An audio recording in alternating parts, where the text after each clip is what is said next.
আজকে economic affairs committee আর একটা হলো আমাদের পারচেজ কমিটিতে আমাদের কতগুলো সিদ্ধান্ত। একটা হলো ধারাবাহিকভাবে জ্বালানি সাশ্রয় এলএনজি আনা, লিকুইড পেট্রোলিয়াম আনা, এগুলো আমরা অ্যাপ্রুভ করেছি যাতে জ্বালানির ব্যাপারে আমরা ইসে থাকি, সেফ থাকি।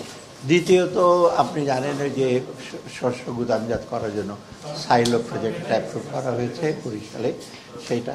আর সবচেয়ে একটা উল্লেখযোগ্য পুলিশের জন্য আমরা অনেকগুলো গাড়ি কেনার জন্য অর্থ অনুমোদন করেছি, তাদের অনেকগুলো গাড়ি ড্যামেজ হয়েছে।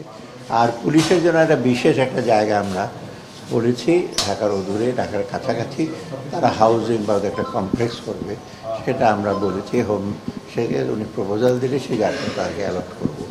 আর তাছাড়া সার, এমওপি, জিএসপি সারগুলো আমদানি করার জন্য আমরা মোটামুটি সে করছি।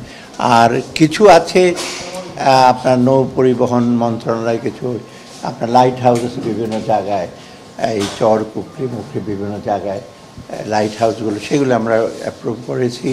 আর কিছু জলযান এবং এই যে স্যালভেজ ভেহিকেল, একটা বড় একটা জাহাজ রিপেয়ার করবে, ওটার জন্য আমরা টাকা অ্যালোকেট করি। এটা মোটামুটি আমাদের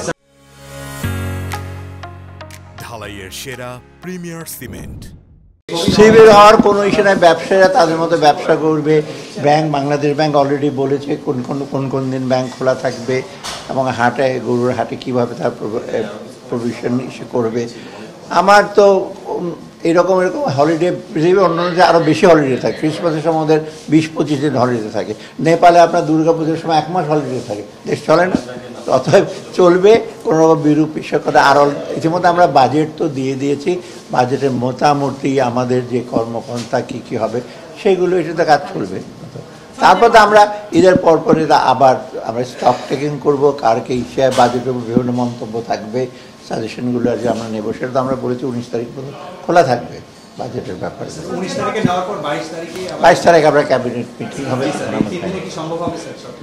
আমরা তো আগে থেকে কন্টিনিউয়াস আসতে থাকবে, একদিনে কি সব মতামতকে একদিনে, অলরেডি তো আপনার মতামত দেওয়া শুরু করেছেন। তো